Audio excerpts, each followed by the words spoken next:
Bonjour et bienvenue sur cette chaîne de tricot, moi c'est Jeanne et aujourd'hui je viens avec le 11e épisode de mes podcasts tricot où je vous parle de mes projets en cours, ceux que j'ai récemment terminés et ceux que j'aimerais commencer dans les jours ou semaines à venir.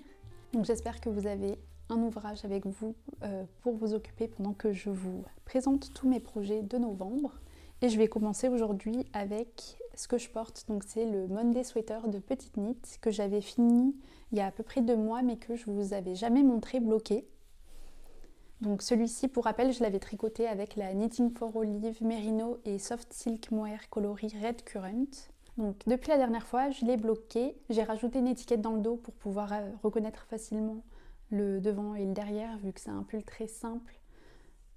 C'est pas si évident si on doit l'enfiler rapidement. J'ai rajouté un élastique dans le col pour le resserrer parce qu'on voyait mes t-shirts en dessous qui dépassaient. Le col était un peu plus large. Et donc je vais me lever pour vous montrer le pull bloqué, vous montrer un peu comment il me taille.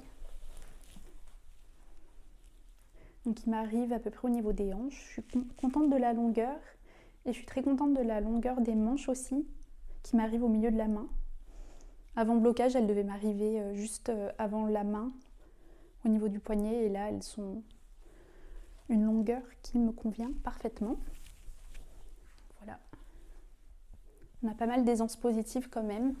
Donc en parlant d'aisance positive, j'ai mesuré le pull et j'ai comparé avec les recommandations du patron pour Isabelle qui m'avait demandé l'aisance positive de mon Monday Sweater. Donc au final, moi j'ai eu 28 cm d'aisance positive au lieu de ce qui était recommandé, c'est-à-dire entre 15 et 20. Alors soit je tricote lâche, soit je me suis trompée et au lieu de faire une taille S, j'ai fait une taille M, mais ça je me rappelle plus. Je sais pas si je l'ai noté sur mon rappellerie, il faudra que je regarde. En tout cas voilà, il me taille du coup un peu plus grand que ce qui était recommandé, mais je suis contente de comment il me taille. Je crois que j'ai l'habitude de porter des pulls qui me vont trop grands.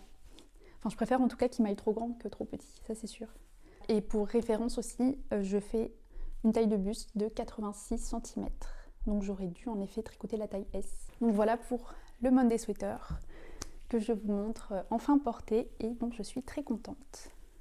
Donc ensuite, j'ai un autre pull que je vous avais montré, terminé mais pas bloqué, le dernier épisode. Et vous vous en doutez peut-être, c'est mon Norma Sweater de My Favorite Things Knitwear. Donc c'est bon, il est bloqué. Il a été porté quelques fois, même pas mal de fois depuis que je l'ai terminé parce qu'au final je suis très contente de comment il me taille et de la couleur. J'avais un peu des doutes la dernière fois sur la couleur principale, j'avais peur que ça ne m'aille pas au teint et au final j'ai aucun problème quand je le porte, donc je suis vraiment contente pour ça. Et c'est une forme qui change de ce que j'ai l'habitude de porter. Alors ça change pas dans le sens où c'est un pull très oversize. Il y a plus d'aisance positive que mon Monday Sweater, il est très large. Mais ce qui change, c'est que c'est un col montant. Et ce que j'aime bien, c'est que les côtes ne suivent pas le cou. Elles font la transition entre le cou et le décolleté. Je suis très contente de la longueur des manches, la largeur aussi. Et ce qui est assez original avec ce patron, c'est que le raglan s'arrête très tard. C'est pas le plus pratique pour relever les bras, mais il est assez long pour que ça me pose pas de problème non plus. Je l'ai porté au travail il y a d'autres occasions et j'ai pas eu de problème spécial avec la profondeur du raglan. Mais oui, c'est vrai que si on compare avec mon Monday Sweater par exemple, le raglan de ce pull s'arrête beaucoup plus tôt que celui du Norma. Donc pareil que pour le Monday Sweater, j'ai noté quelques mesures concernant l'aisance positive recommandée vs ce que j'ai eu. Donc pour ce pull, j'ai fait la taille S parce que je sais que les pulls de My Favorite Things Knitwear ont un peu plus d'aisance positive que les pulls de Petite Knit. Enfin, j'ai l'impression. Donc en général, je tricote vraiment du S pour My Favorite Things Knitwear. Donc j'ai fait la taille S et j'ai eu une aisance positive de 30 cm au lieu de 25 cm recommandé. Donc le buste final fait 120 cm pour ce pull. Donc je crois vraiment que je tricote lâche. Il va falloir que je fasse attention les prochaines fois. Peut-être considérer passer à une demi-taille d'aiguille en dessous. Donc on peut maintenant passer au vrai objet terminé, entre guillemets, ceux que je n'avais pas fini la dernière fois et qui là sont finis et bloqués. Donc le premier, c'est les Warden Jewel Stromp de Aftenstrik. Donc c'est ma grosse chaussette de Noël en jacquard. Donc il me semble que la dernière fois, j'avais fini la première partie juste avant le talon. Donc c'est un patron que j'ai acheté en norvégien et malheureusement il n'est pas disponible en anglais. Mais vu que c'est surtout un tube en jacquard, ce qui m'importait c'était d'avoir la charte pour le jacquard et donc ça, que ce soit en anglais ou en norvégien, ça reste la même chose. Pour le début, donc les cotes, c'est quoi? C'est 2-2. C'était assez simple parce qu'on devine qu'on va faire des cotes au début. Par contre, j'ai un peu galéré à comprendre les instructions pour les diminutions. J'ai dû deviner un peu ce qu'elles voulaient dire parce qu'ils ont des abréviations qui sont pas les mêmes que... Enfin, c'est normal, c'est du norvégien, donc rien à voir avec l'anglais ou le français. Donc pour ça, j'ai dû un peu me creuser la tête pour comprendre, mais ça allait. C'est juste des diminutions à gauche et à droite. Et pour le talon, j'ai juste suivi des instructions pour un talon en rang raccourci à l'allemande. Et donc, pour cette petite chaussette, j'ai utilisé des restes de Jensen Disager que j'avais utilisé pour mon Moby Sweater et de la Vilja de Filcolana. C'est un fil 100% d'alpaca que j'avais utilisé pour mon Anaisti de Gregoria Fibers. Et pour les motifs, j'ai utilisé des restes de laine en fingering que j'ai tenu double. C'est surtout des restes de mon calendrier de l'Avent de Maison Septembre de l'hiver dernier. Surtout les violets et le jaune et le rose, c'est de Maison Septembre. Et j'ai commandé le calendrier d'ailleurs Maison Septembre cette année, donc j'ai très hâte de l'ouvrir demain, vu qu'on est le 30 novembre. Donc voilà ma chaussette, elle est plutôt grande, je ne m'attendais pas à ce qu'elle soit aussi grande, mais j'ai fait la taille 2, donc si vous voulez faire ce patron et que vous ne voulez pas que ce soit une chaussette aussi grosse, vous pouvez faire la taille plus petite. Et encore une fois, mes tensions sont plutôt lâches, donc ça se trouve, j'avais pas la bonne tension parce que clairement pour ce projet, j'ai pas fait d'échantillon. Donc je vais voir où je la mets, j'aimerais bien l'accrocher à ma cheminée qui est juste là. Cheminée décorative condamnée. Et je sais pas du tout ce que je vais mettre dedans, mais clairement c'était pas un objet pratique, c'est pour la décoration. Donc pour rester sur la thématique de Noël, j'ai fait cette semaine en 2 jours, ça m'a pris 3 petits caramels de Noël. C'est un patron gratuit de Petite Knit. Pour une fois qu'elle fait des patrons gratuits, il faut profiter. Et donc je vais vous les montrer de plus près. Donc je les ai pas bloqués, donc les bouts rebiquent un peu vu que c'est du jersey, mais c'est hyper simple à tricoter, donc je l'ai tricoté en Magic Loop, c'est plus ou moins un tube à rayures. Le seul petit détail entre guillemets sur la construction, c'est qu'on fait des diminutions à l'endroit où on resserre le bonbon et qu'on augmente après pour avoir le même nombre de mailles que pour le milieu.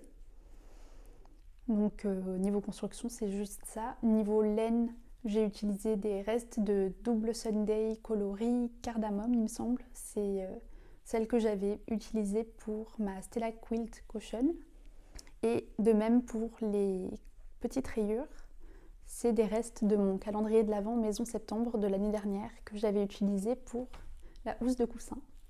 Donc je les ai tricotés sur mes aiguilles double pointe 2.25 au lieu des 3 mm recommandés. Mais bon, pour des petits trucs comme ça, je m'en fiche un peu de suivre exactement le patron.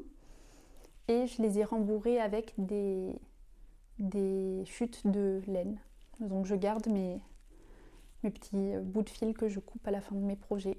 Et je les utilise pour ce genre de petits projets. Donc voilà un truc rapide à faire. C'est mignon, ça peut faire des petits cadeaux si on ne sait pas trop quoi offrir à des gens plus ou moins proches.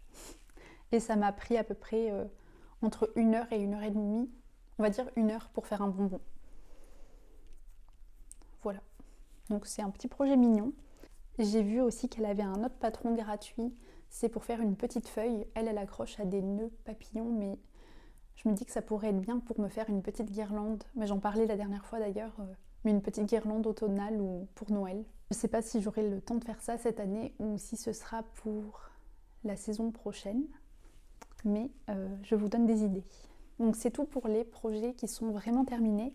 Maintenant dans mes encours, je peux vous montrer des choses à moitié terminées, dont 2 chaussettes. Donc la première chaussette, c'est celle-ci, c'est le patron de Sari Nordlund, les Poet Socks.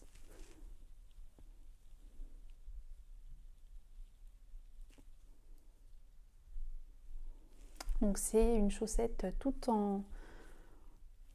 Est-ce que c'est de la dentelle? C'est pas vraiment de la dentelle, c'est une alternance de diminution, de jeté et de points de riz qui font ce joli motif qui ressemble à des feuilles. Donc je voulais aussi me faire une petite écharpe avec ce motif, mais bon, j'ai commencé par les chaussettes vu que j'avais la laine. Et donc la laine, c'est celle de teinture lurée que j'avais achetée au Knit It. C'est une laine à chaussettes, donc c'est 75% de Merino Superwash, 25% de nylon, 400 mètres, 100 grammes, c'est du fingering et c'est le coloris Autumn Leaves. Donc c'est un marron orange cuivré. J'aime beaucoup cette laine au toucher aussi, elle fait, même si c'est du Merino Superwash, je trouve qu'elle fait assez rustique et rigide. Elle a l'air assez solide, donc j'aime bien cette laine. Donc comme d'habitude pour la construction, c'est tricoté de haut en bas avec des cottes 1-1, un talon renforcé et des diminutions pour les orteils, classiques. Et c'est les chaussettes sûrement les plus compliquées que j'ai jamais tricotées, ou même le projet le plus compliqué que j'ai jamais tricoté, parce que il faut vraiment avoir le patron à côté de soi. C'est très compliqué de mémoriser le patron parce que ça change quasi à tous les rangs. Je pense qu'il doit y avoir 2 ou 3 répétitions de la charte maximum sur toute la longueur de la chaussette. Et il me semble qu'il n'y a qu'une taille pour cette chaussette, mais c'est recommandé de la porter avec de l'aisance négative. Moi d'habitude je tricote la 2e voire la 3e taille et là du coup j'ai suivi taille unique et ça m'allait. Donc voilà la première chaussette qui est bloquée. J'ai pas commencé l'autre encore parce que j'ai commencé une autre paire de chaussettes pour un test cette fois-ci. Donc l'autre patron de chaussettes que je suis en train de tricoter, c'est un test pour Marie-Ève de In Her Skin qui est sur Instagram mais qui a aussi un podcast tricot sur YouTube. C'est comme ça que je l'ai découvert. Et elle s'est lancée il y a quelques mois ou plus d'1 an, je sais plus, dans le design de chaussettes et je trouve qu'elle est très douée pour designer des chaussettes. Donc je me suis proposée pour tester sa nouvelle paire. Donc c'est les Prato Socks. Prato, ça veut dire prairie en italien. Et donc je vais vous les montrer.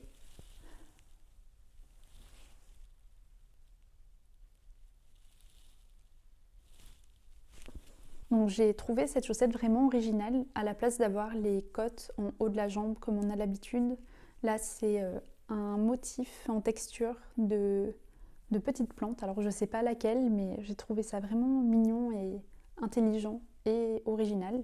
Et pour le reste de la chaussette, c'est juste du jersey et un talon renforcé.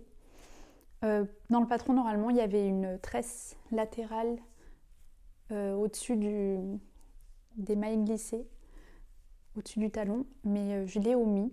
Mais sinon, le talon, il est obtenu donc avec des noppes, donc c'est des bubbles, ça fait des petites boules en haut des petites plantes. C'est des côtes torse et on a des jetés et des diminutions. Donc je vous remontre si vous voulez admirer les bubbles. Et juste avant de commencer aussi la partie en jersey, on a une tresse latérale. Donc ce que j'ai vraiment bien aimé dans ce patron, où je n'ai pas repéré d'erreur d'ailleurs, même si elle débute plus ou moins en design, mais je crois qu'elle est tech editor, donc elle fait du travail très pro. Et ce que j'ai vraiment apprécié, c'est qu'elle inclut des vidéos dans ses patrons qu'elle a fait elle-même et elle nous montre des techniques spéciales qu'on n'a pas forcément l'habitude de faire, donc notamment les bubbles. Il y a des diminutions aussi qu'elle explique bien et c'est très bien filmé. de très bonne qualité. Donc je ne peux que recommander pour l'instant ce patron. Et donc pour la laine, qui est rattachée à ma mini circulaire où j'ai fait le montage, mais j'ai pas encore attaqué le premier rang où il y a des bubbles, une maille sur deux. Donc c'est un rang assez intense, mais qui en vaut la peine. Donc pour la laine, j'ai utilisé, c'est une laine que j'ai achetée au Knit It aussi en octobre, et c'est la laine de F3. C'est aussi de la laine à chaussettes, donc 75% mérino superwash, 25% de nylon, et c'est le coloris figue. Et j'ai trouvé ça assez rigolo, j'ai pas fait exprès, mais que la teinturière de la laine à chaussettes s'appelle aussi Eve et que la designeuse du patron s'appelle Marie-Ève. Donc je pense que c'est un signe que cette laine devait se transformer en cette chaussette. Je vais essayer de faire la deuxième chaussette courant décembre. C'était pas obligé d'en avoir deux de tricotés pour le test. Et donc je vais voir si ça se fait ou pas, mais je vais pas trop me mettre la pression parce qu'il y a pas mal de projets que j'aimerais tricoter en décembre, notamment des cadeaux. Donc on va voir.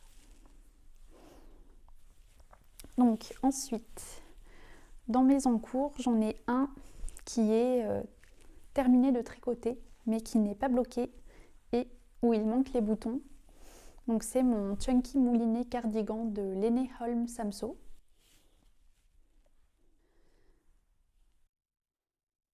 Donc pour ce projet, j'utilise la R de Wool Addicts by Langarn coloris 48. Et la dernière fois, si vous vous en rappelez, j'avais commencé la première manche, j'avais pas commencé la patte de boutonnage et j'étais arrivée à court de laine. Et donc j'étais un peu inquiète, j'avais recommandé 3 pelotes, mais j'avais peur qu'il y ait une différence notable entre les bains de couleurs.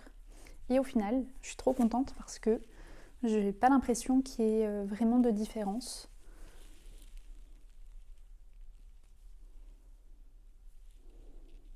Ouais, je vois vraiment pas de démarcation entre une manche ou l'autre, ou même au milieu d'une manche, le moment où j'ai changé de bain de couleur.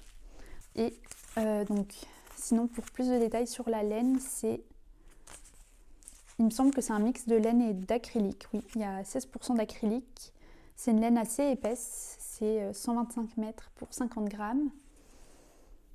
Et c'est dans un vieux rose un peu tweed, enfin, qui n'est pas 100% uni. Et alors, c'est pas ma laine préférée parce que je peux sentir le contenu de nylon. Et j'ai l'impression aussi qu'elle pèle un peu, qu'elle bouloche déjà. Et aussi, c'est très compliqué de voir la définition des mailles. Donc pour compter par exemple les rangs, pour faire mes diminutions pour les manches, c'était un peu galère. Donc clairement, c'est pas une laine que je recommanderais. Et dans tous les cas, ils l'arrêtent. Je l'ai eu en promotion parce qu'ils ne la produisent plus. Donc ceci explique cela. Mais bon, je pense que je vais quand même beaucoup aimer ce cardigan parce que j'adore la couleur et je suis plutôt contente de la forme. Donc pour revenir rapidement sur la construction, c'est un pull à épaules satin sleeve, mais construit en une fois. Donc c'est les épaules European Shoulders, un mix d'épaules tombantes et d'épaules contiguës, de la méthode contiguë. Donc c'est une construction que j'aime beaucoup, c'était la première fois il me semble que je la faisais. Et après donc c'est construction hyper classique, pour les manches on a des diminutions, des cotes 1-1 en finition. Et pour la patte de boutonnage, j'avais jamais fait une patte de boutonnage comme ça, c'est des cotes 1-1 mais à la verticale. Et j'aime beaucoup, ça donne un effet presque de tricot double. Je sais pas si c'est plus rapide peut-être que le tricot double, mais je suis très contente en tout cas du rendu. J'ai fait mes trous pour les boutons. Donc c'est un col en V, donc j'ai fait le premier trou là où s'arrêtent les augmentations. Voilà, donc j'aurai 4 boutons qui sont un peu rapprochés, mais franchement je l'ai essayé et ça va. Et pour les trous des boutons par contre, c'est pas une technique hyper originale, c'est juste des jetés et des diminutions pour faire des trous. J'ai des boutons, je peux vous montrer ce que j'aimerais mettre. Et je pensais mettre des boutons noirs tout simples de petits nits. J'ai essayé de les passer dans les trous et ça a l'air d'être la taille parfaite, donc je pense que ça ira bien. Des boutons noirs sur ce vieux rose. Voilà. Donc pour le chunky mouliné que je vais bloquer demain. Et j'espère qu'il sera prêt pour la semaine prochaine. Après, ça m'a pas l'air d'être la laine la plus chaude. Et vu que c'est un col en V, c'est pas forcément le gilet le plus pratique pour l'hiver. Mais bon, vu qu'on est à Montpellier, il fait pas non plus très très froid. On n'est pas en dessous des 0 degrés, donc je pense que ça sera portable même en plein hiver. Donc voilà pour mon chunky mouliné. J'ai un autre cardigan qui est quasiment la même construction. Donc pour varier un peu, je vais présenter un pull que j'avais commencé la dernière fois déjà. C'est le sweater numéro 15 de My Favorite Things Knitwear que je tricote pour la deuxième fois. J'en avais déjà un peu parlé, il me semble, la dernière fois, de ma première version. Donc je vous laisse regarder le dernier épisode si vous voulez plus de détails sur ça. Mais donc j'ai pas mal avancé. Je crois que la dernière fois, j'étais en train de tricoter le dos. Et donc là, j'ai quasi fini le corps. Il est encore sur mes grosses aiguilles circulaires parce que j'ai pas envie de faire le rabattage à l'italienne, parce que je ne suis pas sûre de ma longueur des côtes. Donc, je sais pas si je vous parle de toute la construction ou juste des modifications que j'ai faites. Je pense que je vais plutôt parler des modifications que j'ai faites et de la laine que j'utilise quand même. Donc, j'ai modifié un peu ce patron. Enfin, c'est pas énorme non plus pour l'instant comme modification. J'ai juste fait des côtes 1-1 au lieu de côtes semi-torse pour le col et pour les finitions. Donc pour l'instant, j'ai que le col et le corps.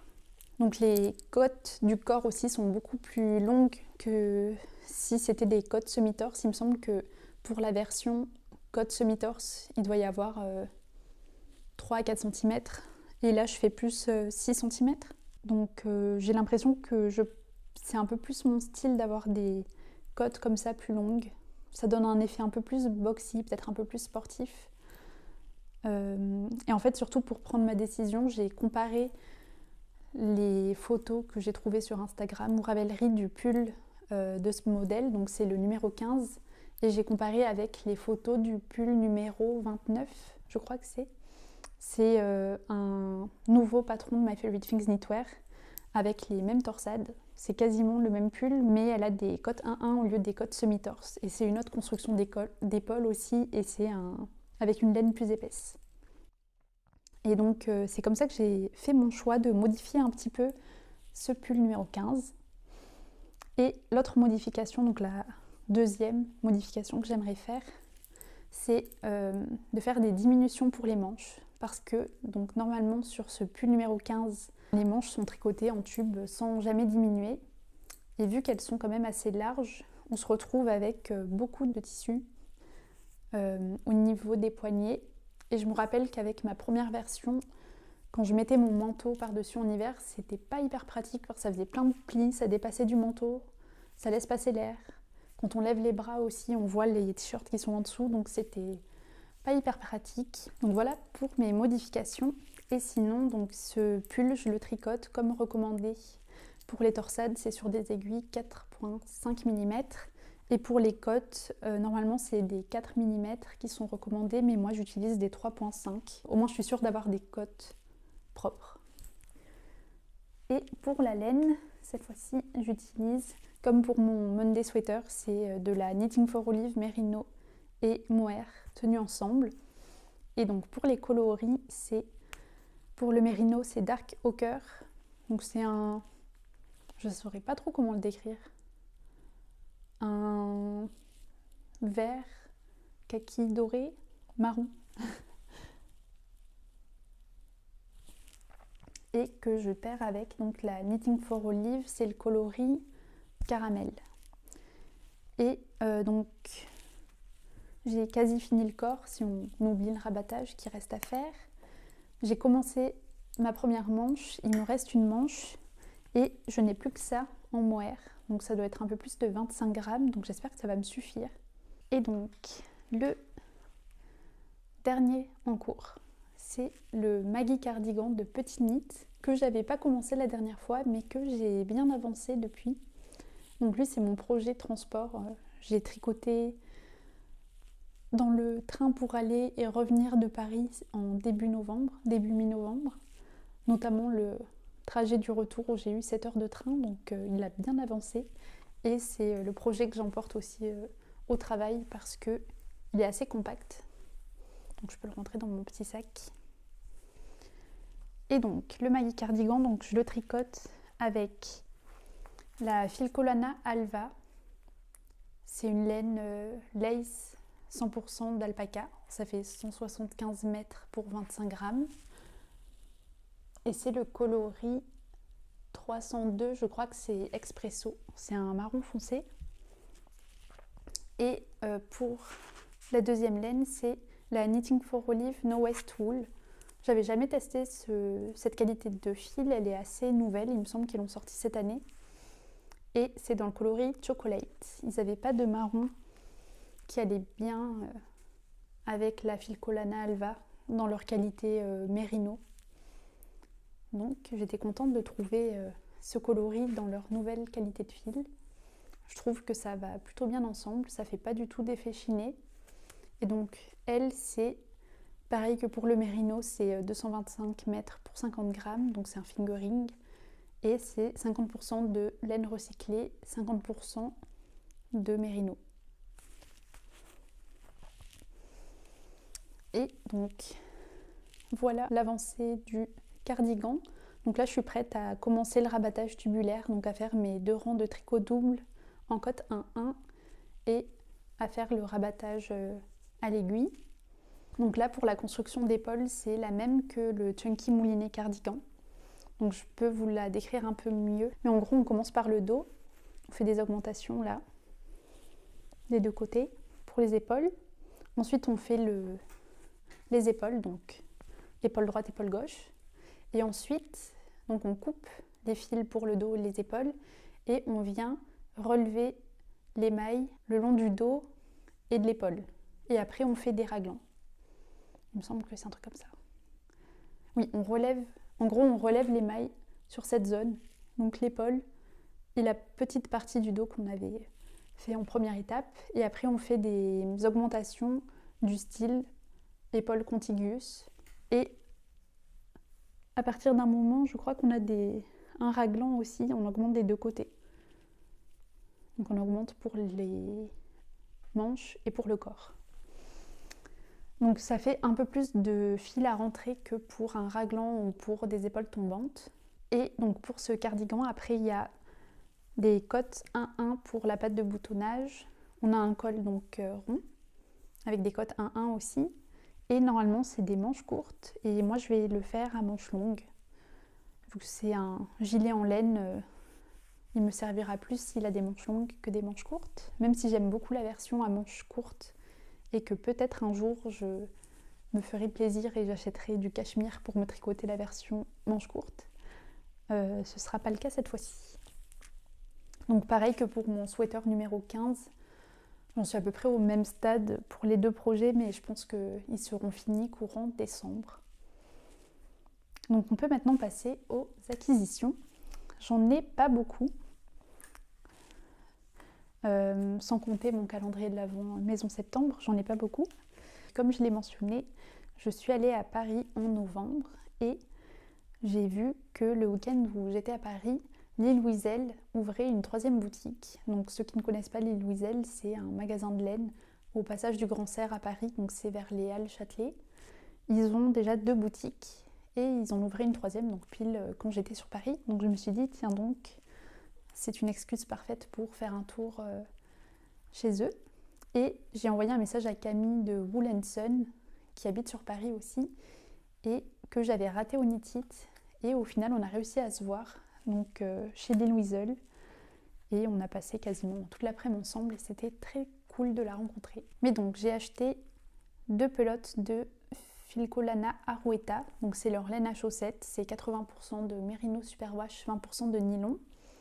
Dans ce marron gris, donc c'est coloris 975, je sais pas le nom du coloris, mais c'est un gris chaud, on va dire, qui tire un peu vers le marron. Et donc ça, je l'ai acheté pour faire un bonnet pour Jules, mon copain. Je vais lui faire un Oslo hat. Je lui en ai déjà fait un rouge qu'il met souvent. Et donc je pense qu'il aura utilité à avoir un deuxième bonnet. Il a déjà des bonnets bleus, un rouge maintenant, et donc un bonnet gris. Je pense que ça pourrait bien lui aller et compléter sa collection, qui n'est pas énorme. Et je me suis aussi acheté 2 pelotes de Alva, aussi de Filcolana, dans le coloris 112. Je ne sais pas le nom du coloris non plus. Et avec ces 2 pelotes, je pensais me faire des penny gloves de petite knit. C'est la laine recommandée pour ce patron, pour les penny gloves. De même pour la Arouetta, c'est la laine recommandée, je crois, pour le Oslo hat. Et j'aime bien cette laine, elle est pas chère. J'aime bien cette couleur, ça me fait un peu penser au coloris prune de Knitting for Olive et de Dererum Natura. C'est un marron violet.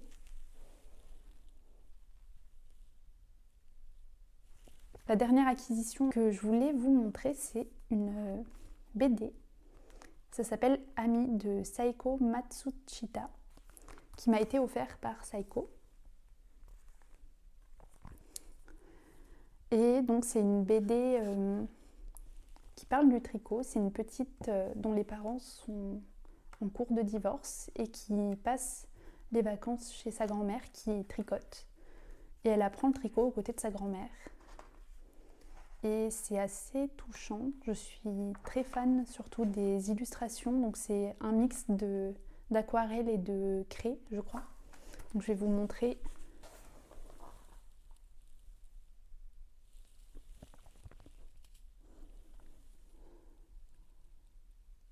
Voilà, donc plein de détails, assez doux. Et j'étais très contente qu'elle me contacte parce que vraiment j'aime beaucoup son style. Je peux vous montrer les autres petits dessins qu'elle m'a envoyés. Donc Saiko est illustratrice à la base et donc elle a fait cette bande dessinée, c'est son premier livre. Il est assez rapide à lire quand même, je pense que ça peut être un livre pour enfants. Donc je l'ai lu un matin en une demi-heure à peu près, 30-40 minutes. Et je ne peux que vous le recommander. Il y a une attention aux détails très poussée. Elle inclut des petits patrons pour faire des granny squares, des petits conseils de tricot pour les débutants. Donc je pense que ça peut être bien. Si vous avez des enfants ou que vous connaissez des jeunes personnes dans votre entourage qui ont le potentiel d'aimer le tricot, ça peut être une idée de cadeau. Je peux vous lire le dos du bouquin. Donc le petit résumé, c'est Ami, donc c'est la petite fille qui apprend le tricot, voit son quotidien bouleversé par le divorce de ses parents. Pour l'aider à traverser cette étape difficile de sa vie, sa grand-mère va lui apprendre, avec l'aide du tricot et du crochet, que défaire ne veut pas dire tout arrêter. Petit à petit, Ami et son père reprennent le fil de leur vie. Voilà donc pour le dernier partage. Je suis vraiment reconnaissante des rencontres et des échanges que je fais grâce à cette chaîne tricot.